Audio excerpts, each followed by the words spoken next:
Welcome to another Greensboro.com and JournalNow.com high school football video. I'm Joe Serrera, joined today by East Forsyth head football coach Todd Willert. Todd, thank you for joining us. Hey, man, thanks for having me, and it's great to see that we got to a playoff season in the football. Yep. This crazy football year. Yep. And you guys obviously have a huge playoff game Friday night at Grimsley. Your team started out 0-2 this year. A lot of young guys kind of growing into roles and learning. You played yourselves in position to win a very tough Central Piedmont 4A conference, but came up a little short against Glenn. What did you learn about your young guys in that game, and how do you move forward toward the playoffs? Yeah, I mean, it's a lot of positives. I mean, if you look to the teams we lost, since a lot of people won't play us, we had to play Glenn twice, and then we played Grimsley, who's the #1 seed. So, people want to say, "Oh, wow, the record! Look at this." I challenge anybody to play those teams. Grimsley's undefeated, and Glenn has 1 loss. So, I mean, we're happy with where we're at. With the amount of players we didn't have playing this year, besides the 5 Division I guys. We had another 6 guys that were either injured or opted out and not playing this year. So we're very pleased where we're at, and we're excited to start the 3rd phase of the season in the playoffs. With all those young guys, I mean, I look up and down your roster, so many skilled guys that are going to be coming back. How good does that make you feel about the future? And we're going to come back to this season, but it looks like your team has a very bright future with some rough sledding at times. But all those young guys with experience and starting to make plays for you, it's got to make you feel pretty good. Yeah, I mean, it makes you feel good. I mean, no doubt it's been a tough year. We basically had our whole team coming back, and then the COVID thing starts. And we just had something rolling here. And these guys that are playing now were going to be our JV guys. And it's a process. We take our JVs very serious. So, we kind of grow it all. So it's just it's been a little bit of a change. It's a lot faster for these JV guys going up against these guys at Grimsley and Glenn. I mean, both of them have outstanding defenses. I mean, they got great players. And but the future is we're gonna be fine. I mean, people act like when people talk to me like we're the worst team in America. We went and pounded a lot of teams in our conference. I don't know if people look at that, but it is what it is. We're going to keep going, and we're going to play hard on Friday night again. You're facing a Grimsley team. You guys know each other pretty well. I talked to Coach Brown over at Grimsley earlier today. 8 times in 5 years you've played them. Had 2 great games with them last season on your way to your 2nd straight 4A state title. Any secrets, any surprises between these 2 teams?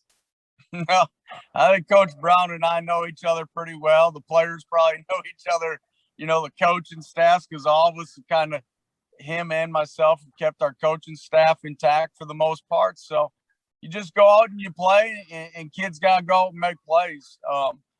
It's always a battle. And, like I said, I mean, I play Grimsley more than I play teams in my conference and around here, it seems like. Well, one of the things he said was that as he's built that program up since taking over, that you guys were the measuring stick for his program, that he felt like if he could play with you, you guys compete with you.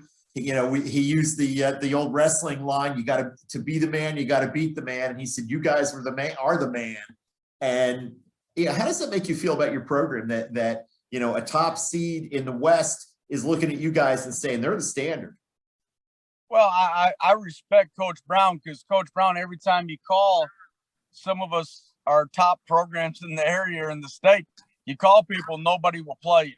Coach Brown was always like, hey, I want to play you, Coach Willert. Anytime you have an opening, let me play you. And once again, that's what we did to build our program when we wanted to play the best teams.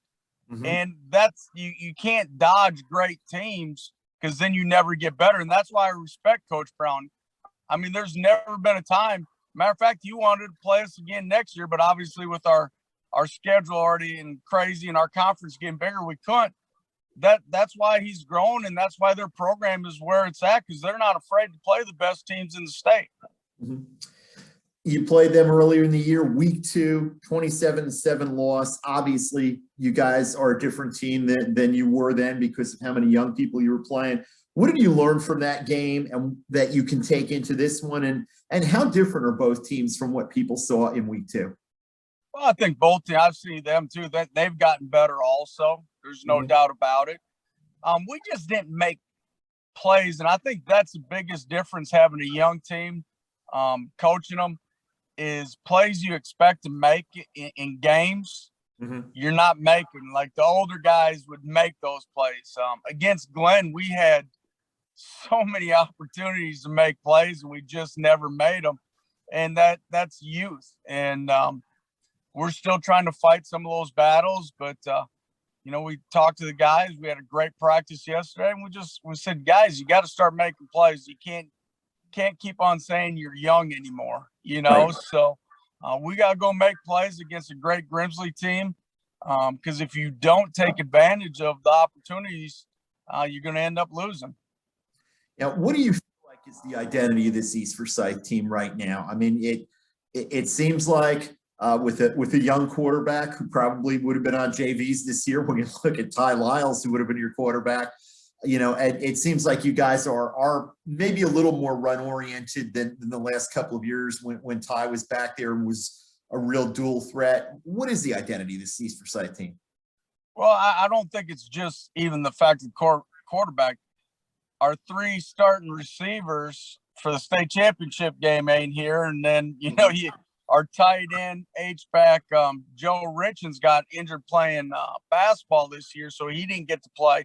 So you take away our top 4 receiving threats, so it's not just having a young quarterback. Right. I think if Jalen had those kind of weapons, we'd be good. But we're working with some young receivers, and we got some young running backs, but we found a lot of good things, and we are running the ball more, just because we've been more successful with it, and our O-line's kind of the experienced part, so that's why we've been running the ball.